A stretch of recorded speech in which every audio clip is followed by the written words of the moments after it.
ونعوذ بالله من شرور أنفسنا ومن سيئات أعمالنا من يهده الله فلا مضل له ومن يضلل فلا هادي له وأشهد أن لا إله إلا الله وحده لا شريك له وأشهد أن محمدا عبده ورسوله أما بعد فإن أصدق الحديث كتاب الله تعالى وخير الهدي هدي محمد صلى الله عليه وسلم وشر الأمور محدثاتها وكل محدثة بدعة وكل بدعة ضلالة وكل ضلالة في النار.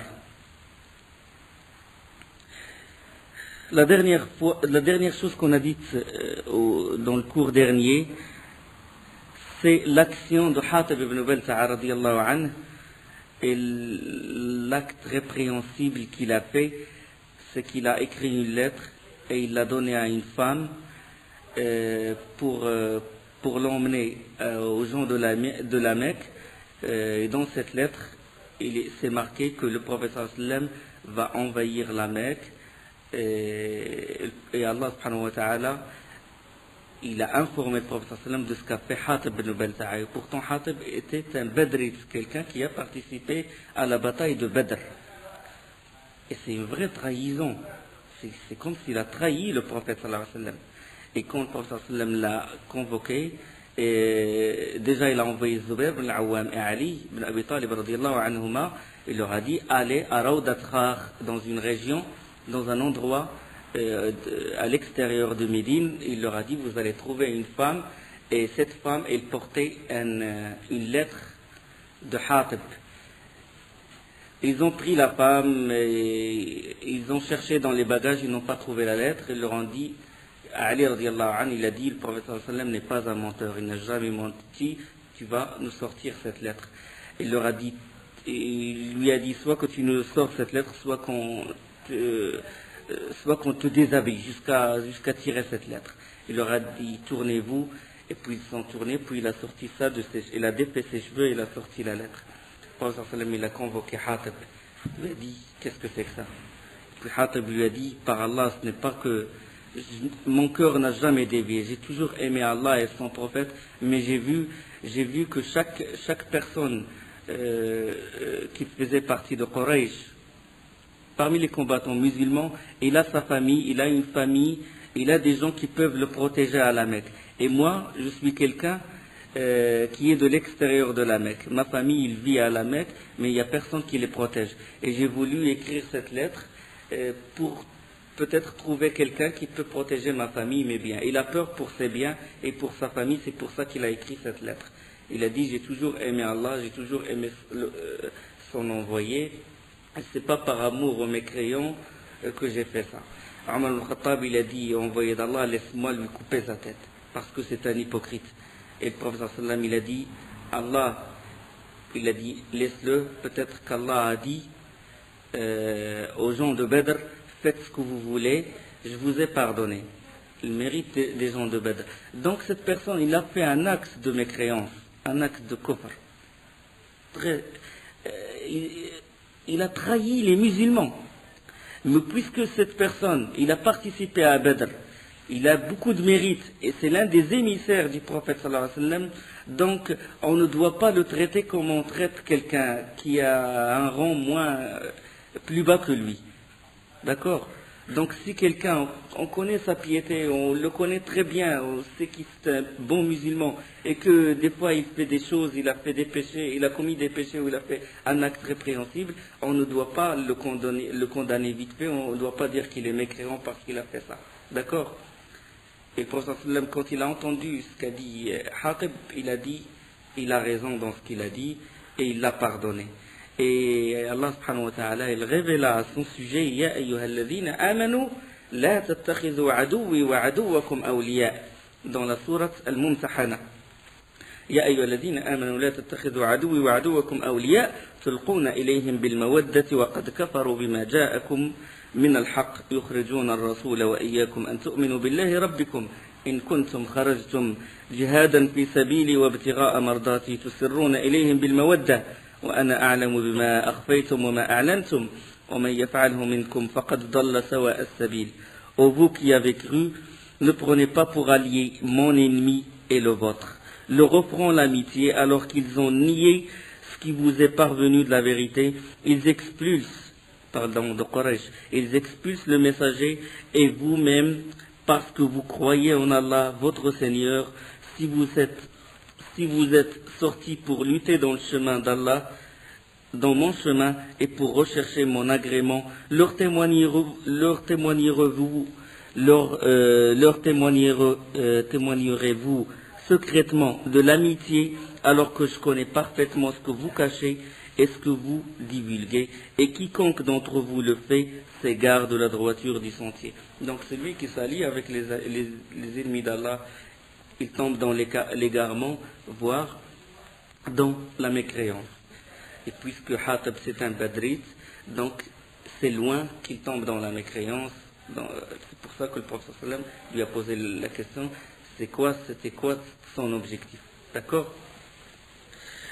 Donc, pendant que le prophète sallam se préparait pour combattre, pour se diriger vers la Mecque, Uyayna ibn Hisn, c'est le fou obéi. C'est le chef de Ghatafan. Il est venu et il a embrassé l'islam. Lui, il a su, ça y est, l'affaire de l'islam commence à se répandre et il a peur qu'il va rater encore davantage de butins. Il a raté le butin de la bataille de l'Ahzab. Il a raté le butin de Khaybar et il n'a pas voulu rater d'autres. Il est venu voir le prophète sallam, il a dit j'embrasse l'islam, il lui a donné la bonne nouvelle que Ghatafan a embrassé l'islam aussi.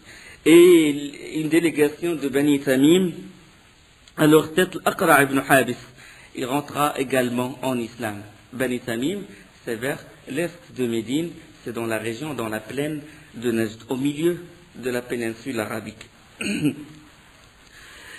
Et ils sont venus juste les chefs, pas l'armée. Juste les chefs, les représentants de chaque tribu, ils sont venus embrasser l'islam près du prophète. Le prophète sallam s'est réjoui de les voir embrasser l'islam. Et exactement, vous voulez, le 10 du mois de Ramadan, l'année 8 de l'Hégire, le prophète sallam confia la direction de Médine à Abu Rahm Kulsoum ibn al-Hussein ibn Utba ibn Khalaf al-Ansari. C'est lui qui va s'occuper des affaires de Médine, parce que par sallam, il va se diriger à la Mecque. Il quitta Médine à la tête d'une grande armée. Aucun musulman sain de corps ne resta en arrière. Les Ansar, les Muhajirin, et en cours de route, une armée de 1000 cavaliers. Il s'approche en cours de route. Dès qu'il quitta Médine, le prophète sallam a demandé, il a dit c'est qui? Et c'était Banu Salim, 1000 cavaliers. Ils ont embrassé l'islam, ils ont voulu participer avec le prophète sallam, rejoindre le prophète sallam. 1000 cavaliers. Et quand Uyayna il a vu 1000 cavaliers bien armés, il a vu que l'honneur, il commence à perdre l'honneur. Et il est allé voir le prophète sallam, il a dit, moi j'étais pas au courant que tu vas combattre, et si je savais, je ramènerais tout Ghatafan avec moi. Il y avait toujours cet esprit partisan, toujours cette ignorance, il l'a gardé, bien qu'il a embrassé l'islam, il l'a gardé. Et puis il est allé voir le chef de Soleil, les 1000 cavaliers, leur chef. Il leur a dit, vous n'êtes pas des hommes courageux comme nous. Et ils ont failli s'entretuer. Puis le prophète sallam a calmé Uyayna ibn Hisn. Les cœurs, ils ne sont pas encore, la foi n'est pas encore rentrée dans leur cœur. Comme a dit Allah subhanahu wa ta'ala, قالت الأعراب آمنا قل لم تؤمنوا ولكن قولوا أسلمنا ولما يدخل الإيمان في قلوبكم. Les Bédouins ont dit, nous avons l'iman, nous avons amanna, nous avons la foi. Dit, vous n'avez pas encore la foi. Dites plutôt, nous nous sommes simplement soumis, car la foi n'a pas encore pénétré dans vos cœurs. Donc c'était des nouveaux convertis, ils gardaient toujours le jahiliya. Et une autre tribu rejoint le prophète sallallahu alayhi wa sallam, c'est la tribu de Muzayna. 1000 hommes, 1000 combattants rejoint le prophète sallallahu alayhi wa sallam. Qu'est-ce qu'il a fait? L'envoyé d'Allah, il a partagé l'armée en 5 groupes. C'est ce qu'on appelle, tahmis, en 5 groupes. Un groupe au milieu, un groupe à droite, un groupe à gauche, un devant et un en arrière. Et le groupe de devant, il comportait 200 cavaliers. Et et sous le commandement de Khalid ibn al-Walid. C'était Khalid ibn al-Walid qui est à leur tête. Il leur a donné des instructions. Et puis le prophète sallam il demanda d'avancer vers Hawazin, vers une autre tribu, la tribu de Hawazin. Jusqu'à maintenant, personne ne sait où va le prophète sallam, sauf Abu Bakr, Omar et les plus proches, Hudayfa et les plus proches du prophète sallam, qui savent où va le prophète sallam. Le prophète sallam leur a dit de garder le secret. Et il se déplaça vers Hawazin. Et Hawazin, il s'attendait à une attaque des musulmans. À de longues distances, il a envoyé des espions, des éclaireurs, sans cesse pour surveiller la marche des musulmans. Et les cavaliers qui sont devant, à leur tête Khalid ibn al-Walid, ils ont vu un homme bouger de loin. Et Khalid lui envoya des cavaliers qui l'attrapèrent et l'emmenèrent. Khalid commença à l'interroger, lui dit de qui tu es. Il a dit de Bani Rafar. Il a dit toi tu es de Bani Rafar. Il a dit de quelle famille de Bani Rafar, de quel clan de Bani Rafar. Khalid il connaît Bani Rafar, les clans et les villages. La personne il s'est tué, il n'a pas pu répondre. Il a dit de quel village de Bani Rafar. Il n'a pas pu répondre. Puis Khalid sortit l'épée. Il a dit maintenant tu me dis la vérité, je te coupe la tête. Il a dit je suis de Hawazin, je suis un éclaireur, un espion. Et il le ramena au prophète sallam qui l'interrogea. Le prophète sallam l'interrogea de nouveau et puis il a dit qu'est-ce qu'elle prépare à Hawazin. Le prophète sallam posa la question. Il a dit ils veulent te combattre. Il a dit qui les a incités à combattre. Il a dit Aouf ibn Malik. Retenez ce nom, on va parler de Aouf ibn Malik lors de la bataille de Hunayn. Il a dit qu'est-ce qu'a décidé Saad et Hilal. Saad et Hilal, c'est d'autres notables de Hawazin. Il a dit, ils n'ont pas participé avec lui. Ils n'ont pas participé. Ils refusèrent de l'épauler. Et le prophète sallam demanda de mettre en captivité cet homme-là.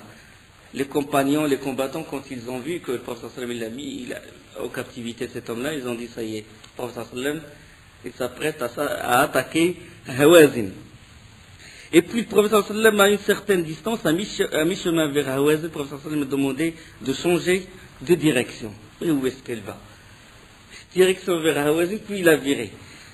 Il a changé de direction et il a demandé d'aller en direction de la Mecque.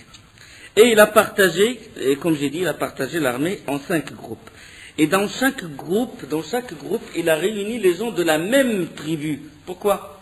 Les gens de la même tribu. Parce que ceux qui sont de la même tribu, s'ils combattent ensemble, ils ne peuvent pas fuir. Il y a la fierté. Quand il voit son voisin ou son oncle à côté de lui, il ne peut pas fuir. Par contre, s'il fait partie, ils sont dispersés dans les armées, ils peuvent fuir. Donc, pour qu'ils s'encouragent entre eux. La politique du prophète sallallahu alayhi wa sallam. Donc, à l'approche de la Mecque, il a changé la physionomie encore de l'armée. Il a mis en avant 1000 cavaliers de Bani Sulaym, sous le commandement de Khalid, toujours Khalid en avant. Et les autres commandants, c'est Zubair ibn al-Awwam, Ubayda ibn Abi al-Jarrah et Saad ibn Ubada. C'est les commandants, c'est les émirs. Saad ibn Ubada, c'est le commandant, c'est l'émir des Muhajirin et des Ansar. Les Mécois, jusqu'à maintenant, ils ne sont au courant de rien. Tous les chemins qui mènent à la Mecque sont barrés. Parce que qu'est-ce qu'il a fait le prophète sallam? Il a envoyé des éclaireurs et il a empêché les Médinois de quitter Médine pour aller à la Mecque. Il a barré les chemins. Et il a laissé aux autres de le joindre à Médine. Donc il a contrôlé la situation, il a su bien couvrir tout le terrain. Les Mécois, ils ne sont au courant de rien. Et en ce moment-là, l'Abbas, l'oncle du prophète sallallahu alayhi wa sallam, et al-Fadl et leur fils quittèrent la Mecque. Quittèrent la Mecque, donc l'intention, ils veulent émigrer à Médine, Muhajirin, subhanallah. Ils ne sont pas au courant du mouvement du prophète sallallahu alayhi wa sallam, et Al-Abbas, il a décidé d'émigrer. Bien qu'il était avant mécréant, mais il avait toujours des sympathies avec les musulmans qui vivaient à la Mecque, et parce qu'il s'occupait de la sikhaya, de l'approvisionnement en eau des pèlerins, le prophète sallam il a accepté qu'il reste à la Mecque. Et puis là, il est venu en musulman, ça y est, il a voulu faire l'hijra. Il a voulu émigrer vers Médine. Et il ne fit qu'un court chemin, il trouva devant lui toute une armée. Toute une armée, il a vu les musulmans armés, et puis il est allé voir le prophète sallallahu alayhi wa sallam, on l'emmena chez le prophète sallallahu alayhi wa sallam, et il rentra chez lui, il embrassa l'islam, et ce fut le dernier muhajir, le dernier émigrant à Médine, de la Mecque vers Médine, c'est Abu al-Fadl, c'est l'Abbas, l'oncle du prophète sallallahu alayhi wa sallam. Donc Allah subhanahu wa ta'ala, il a voulu qu'il ait ce mérite. Le prophète sallallahu alayhi wa sallam, il a dit, la hijrata ba'da al-fath. Il n'y a pas d'immigration après la prise, après le fath. Le fath, ça veut dire fath Mecca. Et la hijra, il n'y a pas d'immigration de la Mecque vers Médine. Sinon, le hijra, dans un autre hadith, le prophète sallallahu alayhi wa sallam, il a dit, le hijra, tout le monde a droit à faire le hijra, ça veut dire de quitter un pays des mécréants vers un pays des musulmans, ou un pays où il y a l'innovation vers un pays de la sunna, ou un pays où on n'est pas en sécurité vers un pays où on est en sécurité. D'accord? Les trois grandes sortes de l'hijra. Donc, la hijra ba'd al-fath, il n'y a pas d'immigration après fath, ça veut dire l'immigration de la Mecque vers Médine. Allah subhanahu wa ta'ala a voulu le récompenser et lui donner le mérite d'un immigré, d'un muhajir. Et l'Abbas, il ne sait pas que l'opération est dirigée contre la Mecque. Il regardait l'ampleur de l'armée, une armée bien puissante, plus de 10 000 hommes. Puis il s'est dit malheur à Quraysh. Si c'est elle que le prophète sallallahu alayhi wa sallam vise, ce sera sa perte pour l'éternité. Et il enfourcha la mule du prophète sallallahu alayhi wa sallam et quitta le campement où se trouvait dans l'espoir de rencontrer un porteur. Parce qu'ils étaient dans une région qui s'appelle Marr al-Zahran, à 2 journées de la Mecque, proche de la Mecque. Il a dit, bon, peut-être que je vais voir quelqu'un, un ramasseur de bois ou quelqu'un pour lui dire qu'il vaut mieux qu'il informe Quraysh que le prophète sallallahu alayhi wa sallam et les musulmans vont rentrer à la Mecque, il vaut mieux vous livrer, il vaut mieux lui demander qu'il accorde votre protection. D'accord? C'est pas une trahison parce que le prophète sallallahu alayhi wa sallam ne lui a rien dit, et lui il a dit ça parce que c'est une chose, il vaut mieux que les Quraysh se livrent que de couler le sang, parce qu'ils ne peuvent pas résister à toute une grande armée. Et là, pendant ce temps-là, les chefs de Quraysh, ils se réunirent. Ils étaient très inquiets. Il n'y a pas de personne, pas un commerçant qui vient leur informer de ce que faisait le prophète sallallahu alayhi wa sallam. Ils n'ont eu aucune nouvelle. Qu'est-ce qu'ils ont fait? Ils se sont réunis dans la maison de Nedwa, comme d'habitude, comme ils le font. Ikrim ibn Abi Jahl, Safwan,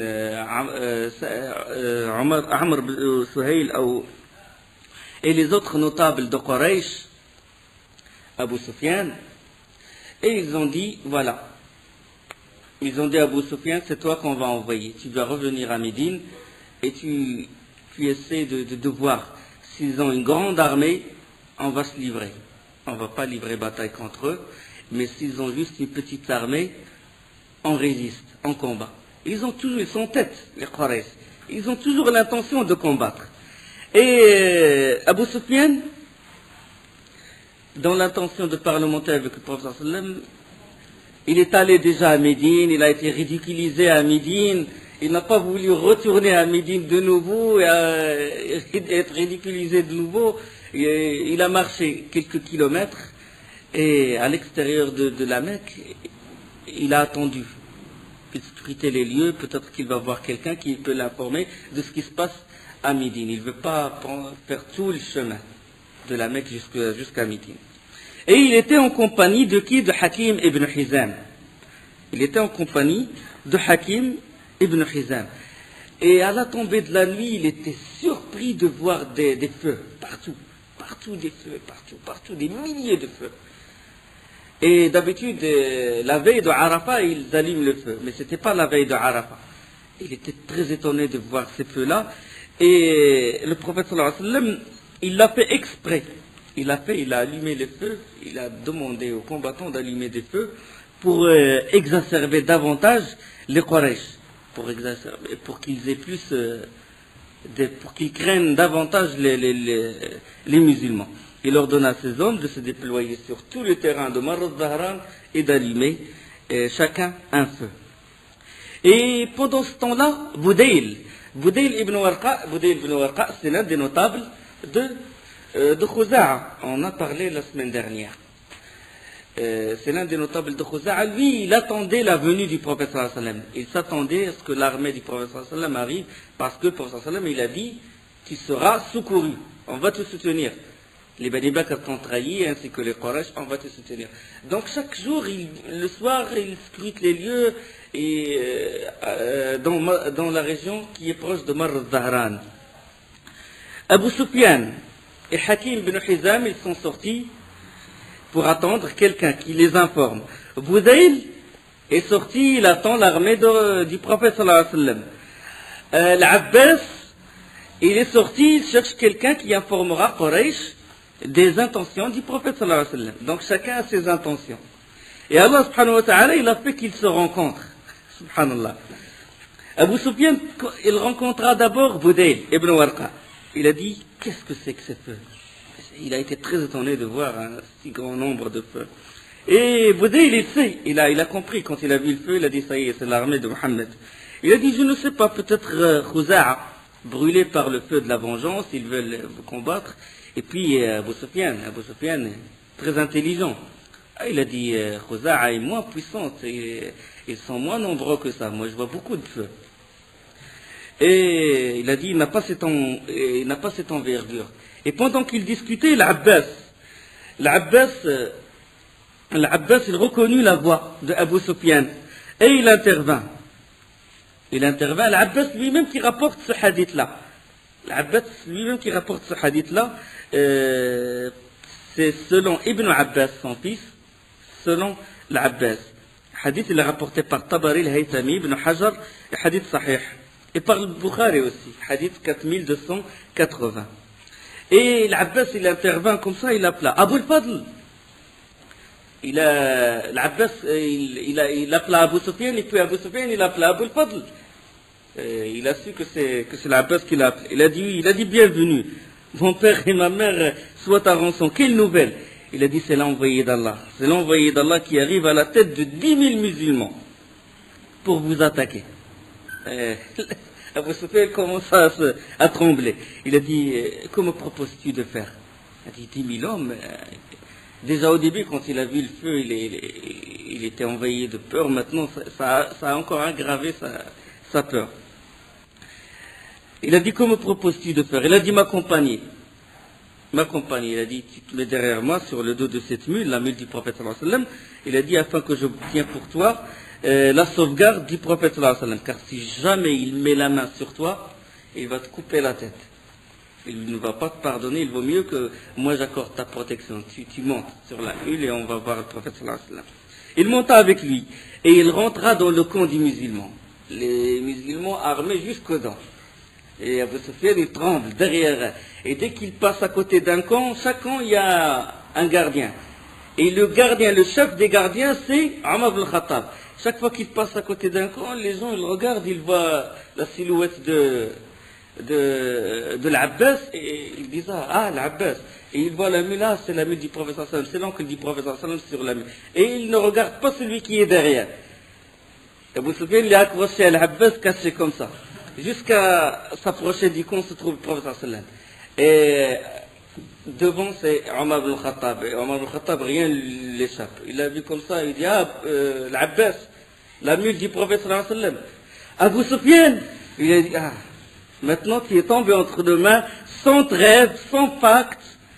Alhamdulillah, louange à Allah subhanahu wa ta'ala.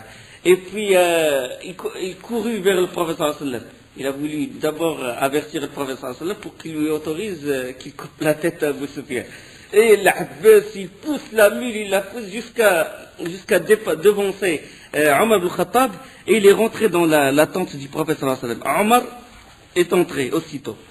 Il a dit, envoyé d'Allah, voilà Abu Sufyan. Abu Sufyan, Allah l'a mis à notre merci sans qu'il y ait ni accord ni engagement. Laisse-moi lui couper la tête. Et l'Abbas, il intervint, il dit, envoyé d'Allah, je lui ai accordé ma protection. Et il s'assit, l'Abbas, c'est qu'il est l'oncle du prophète sallallahu alayhi wa sallam, il s'assit près du prophète sallallahu alayhi wa sallam, il toucha la tête, il a dit, c'est moi seul qui ai le droit de lui parler en particulier. Omar, tu n'interviens pas. Et ils commencèrent à se quereller. Omar et l'Abbas. L'Abbas, il dit, envoyé d'Allah, regarde ce qu'il a fait, ce qu'il a fait à l'Ahzab, ce qu'il a fait à Badr, laisse-moi lui couper la tête. Et puis, l'Abbas, il a dit, oh, là, Omar, par Allah, tu n'as pas agi ainsi parce que tu agis ainsi parce qu'il fait partie de Bani Abdi Manaf. Parce qu'Abu Sufyan, il rejoint l'Abbas, ils ont le même grand-père. Parce qu'il faisait partie de Bani Abdi Manaf. Par Allah, s'il faisait partie de Bani Adi, tu n'aurais pas agi ainsi. Il a dit, oh là, l'Abbas, par Allah, ton entrée en islam m'est plus chère que l'entrée de Khattab s'il l'avait fait. Parce que le prophète sallallahu alayhi wa sallam, il aime plus que l'Abbas rentre en islam que le Khattab, mon père. Et ça m'était plus cher que toi tu rentres en islam. Subhanallah, comment il aime le prophète sallallahu alayhi wa sallam. Il sait qu'on l'a envoyé d'Allah, que le prophète, il aime que son oncle rentre en islam. Il dit, moi je préfère que toi tu rentres en islam, l'Abbas, que le Khattab qui est mon père. Parce que ça c'est plus, parce que le prophète sallallahu alayhi wa sallam, il aime ça. Comment il s'allie avec l'envoyé d'Allah. Et le prophète sallallahu alayhi wa sallam, il les regardait se quereller, puis il dit, l'Abbas, il est en sécurité, jusqu'à ce que tu me trouves le matin avec lui. Et demain, venez me voir. L'Abbas, il ramena Abu Sufyan. Il ramena Abu Sufyan et ils ont passé la nuit il a passé la nuit dans la tente de l'Abbas. Et le lendemain, il le ramena. Et puis, le Rasul sallallahu alayhi wa sallam, il a dit à Abu Sufyan, n'est-il pas temps de reconnaître que nul n'est en droit d'être adoré qu'Allah? Il a dit oui. Il a dit, mon père et ma mère, soient ta rançon.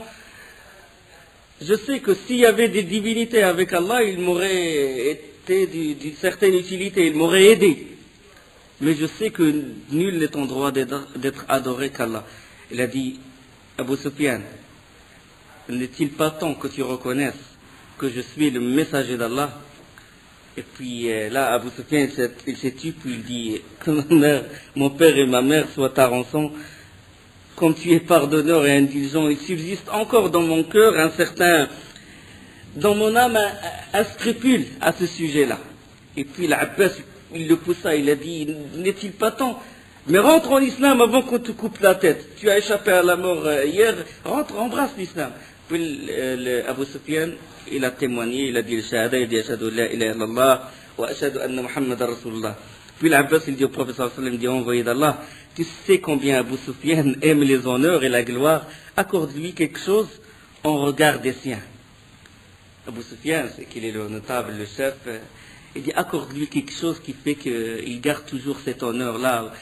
L'Abbas, il a eu peur pour Abu Sufyan apostasie sa religion, apostasie l'islam. Donc il a voulu le préserver. Et puis le prophète sallallahu alayhi wa sallam, il a dit qu'il annonce en entrant à la Mecque, quiconque entrera dans la maison de Abu Sufyan, il sera en sécurité. Quiconque entrera dans la maison de Hakim bin Hizam, il sera en sécurité. Hakim bin Hizam et Budayl bin Warqa, après Abu Sufyan, sont allés voir le prophète sallallahu alayhi wa sallam et ils ont embrassé l'islam. Il a dit, quiconque entrera dans la maison de Hakim bin Hizam, il sera en sécurité. Quiconque entrera dans la mosquée, il sera en sécurité. Quiconque s'enfermera chez lui sera en sécurité. Donc le prophète sallallahu alayhi wa sallam, il a décidé ce qu'on appelle, langage actuel, un vrai couvre-feu.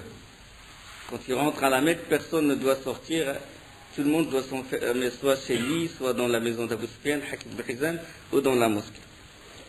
Et puis le prophète sallallahu alayhi wa sallam, il appela l'Abbas. Il appela l'Abbas, il a dit, j'ai peur qu'Abu Sufyan, après avoir rejoint les siens, il va changer d'avis. Il se peut qu'il apostasie. Va le rejoindre et arrête-le à l'éperon de la montagne, au passage de la vallée, jusqu'à ce qu'il voit défiler devant lui l'armée d'Allah. Le prophète sallallahu alayhi wa sallam, comment il pense? Il a dit, arrête-le à l'éperon d'une montagne, comme ça il va voir passer les armées, l'armée du prophète sallallahu alayhi wa sallam. Là, il ne va plus changer d'avis. C'est politique. Pourquoi? Parce que le prophète sallallahu alayhi wa sallam, il n'a pas voulu que le sang il coule à la Mecque. C'est pour ça qu'il a engagé, qu'il a fait cette démarche. Et Abu Sufyan, il a déjà quitté le camp, il s'est dirigé, il s'est précipité pour... il a pressé le pas pour aller à la Mecque, et l'Abbas, il courait derrière lui, puis il appela. Abu Sufyan, arrête! Et quand il a appelé, l'Abbas, il a une voix d'une autre portée. Quand il a dit Abu Sufyan, arrête, Abu Sufyan, il a sursauté, il a dit Radran Bani Hashim. Il a dit c'est la trahison Bani Hashim. Il a dit pourquoi tu as peur? Je t'ai appelé juste pour que tu t'arrêtes. Tellement il était tendu, tellement il était dans un état, il avait très peur. Il a dit non, je t'ai juste appelé, tu as eu peur.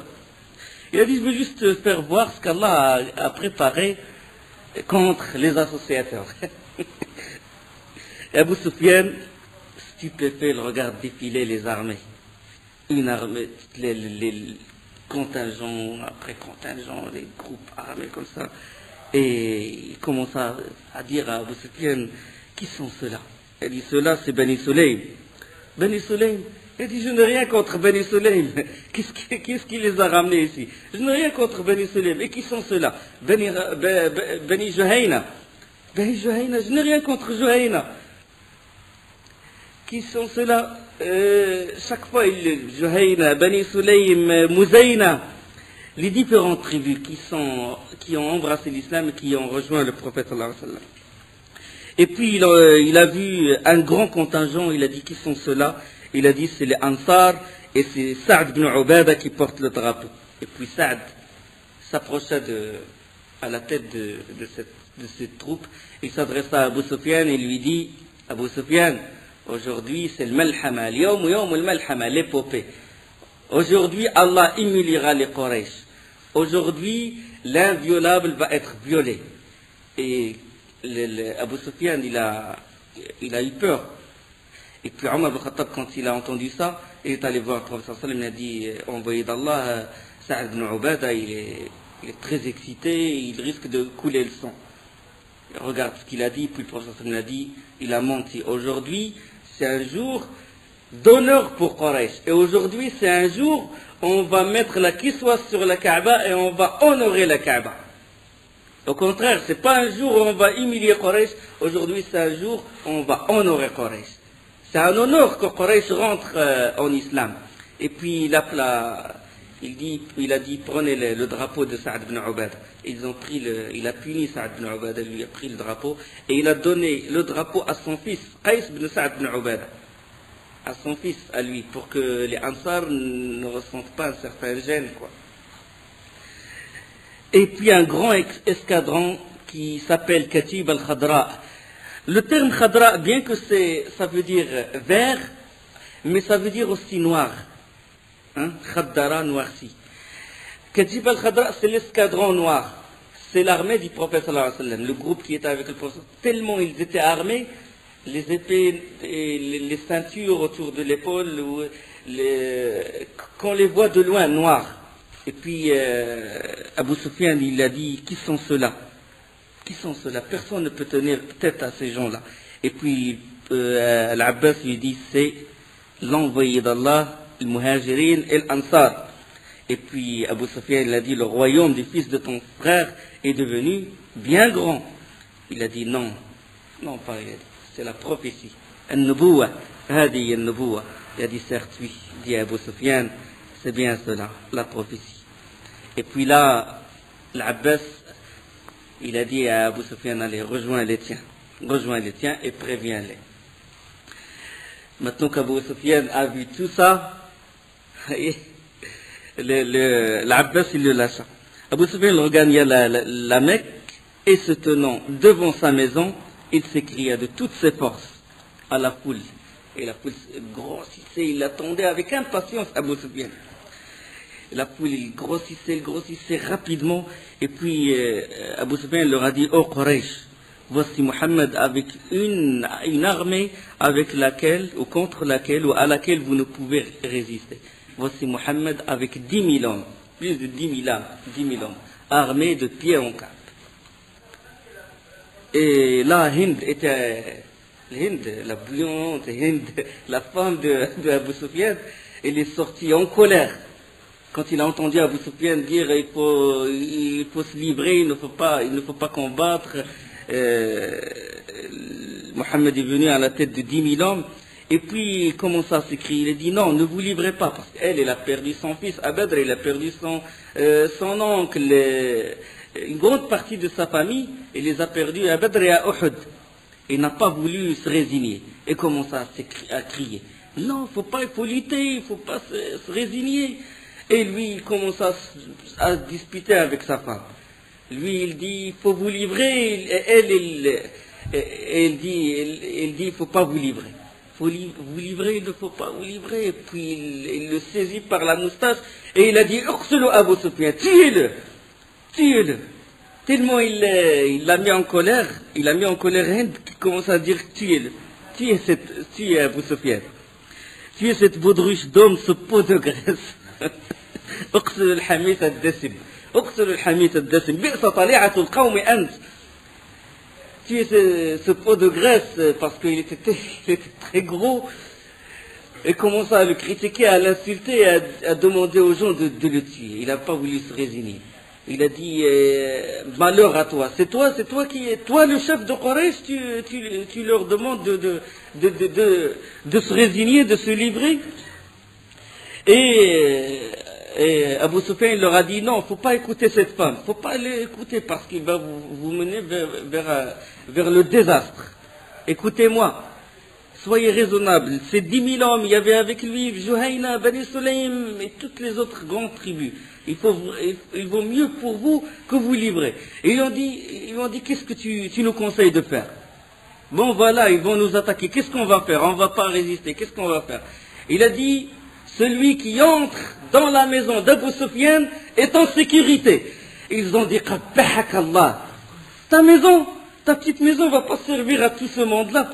Il a dit celui qui entre dans la mosquée est en sécurité. Ils ont dit la mosquée, ça suffit pas. Et puis il a dit celui qui entre, qui s'enferme chez lui, est en sécurité.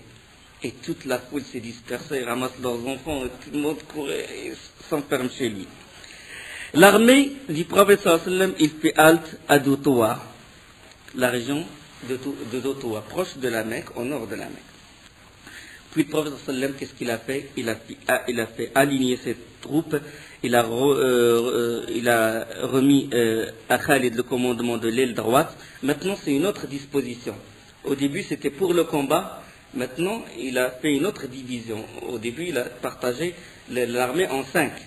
Maintenant, il a fait une autre division. Il a mis Khalid au commandement de l'aile droite, qui comporte Aslam, Sulaym, Muzayna et Ghafar et Juhayna et d'autres tribus arabes, et lui demanda de rentrer avec sa troupe au bas de la Mecque. Lui, il va rentrer au bas de la Mecque. Et puis, Zubayr ibn al-Awwam, il commandait l'aile gauche. Et Abu Ubayda ibn al-Jarrah, lui, il va assurer l'avant-garde. Et Abu Ubayda, Zubayr ibn al-Awwam, lui, c'est lui qui va mettre le drapeau du prophète sallallahu alayhi wa sallam dans une région qui s'appelle Al-Hujun. Et ils vont rentrer par Al-Qada. Le prophète sallallahu alayhi wa sallam va rentrer par le nord. Il y a une aile gauche, et il y a une aile qui va rentrer, la troupe de Khalid va rentrer en bas, et le prophète sallallahu alayhi wa sallam, il va rentrer du haut, de la région qui s'appelle Kada. Ce terme Kada, il a une histoire. Le prophète sallallahu alayhi wa sallam, à l'approche de Kada, il y avait Abu Bakr à ses côtés. Et puis, le prophète sallallahu alayhi wa sallam se tourna, il a vu les cavaliers, et grand nombre de cavaliers, et les femmes entre les chevaux. Et puis les femmes avec leur khimar, dès qu'un cheval les touche, elles frappent le cheval avec leur khimar, avec leur voile, frappent le visage du cheval. Et il a dit, qu'est-ce qu'il a dit Hassan? Hassan, c'est lui le poète du prophète sallallahu alayhi wa sallam. C'est lui, si vous voulez, au langage actuel, l'écrivain de l'imam ou du roi. C'est lui qui répond aux ennemis. Il répond par la parole. C'est comme quelqu'un qui a une chaîne de radio ou une chaîne de télé qui répond. C'est-à-dire, il répond par la langue. Lui, il répond par le poème, parce que le moyen médiatique, si tu veux, si vous voulez, c'est le poème, la poésie. Et se transmet et se transmet vite entre les gens. Et Hassan ibn Thabit, il défendait le prophète sallam par les poèmes. Et parmi les vers qu'il a écrits, qu'il a fait, ces vers-là, je vais les réciter en arabe, après je vais les traduire.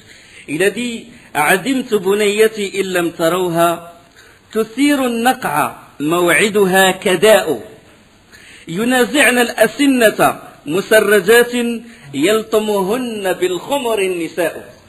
Dans ce poème-là, il disait que je perde ma petite fille si vous ne le voyez pas un jour soulever la poussière. Qui soulevait la poussière? Les chevaux. Soulever la poussière, kada, au rendez-vous. Haletante, au vent du galop, scellée, frappée au visage par les voiles des femmes. C'était ce poème-là, et ça a inspiré le professeur sallam. Il s'est rappelé de ce poème-là, qu'a dit Abu Bakr radiallahu anhu, qui était à sa compagnie. Le hadith, il est sahih, il est rapporté par Al-Haythami. Le professeur sallam a dit, notre rendez-vous sera à Kada. Sera à Kada. L'envoyé d'Allah, il a dit, ne tuez personne, sauf les grands criminels. Et le professeur sallam, il a cité leur nom. Il a dit, Ikrima ibn Abi Jahl.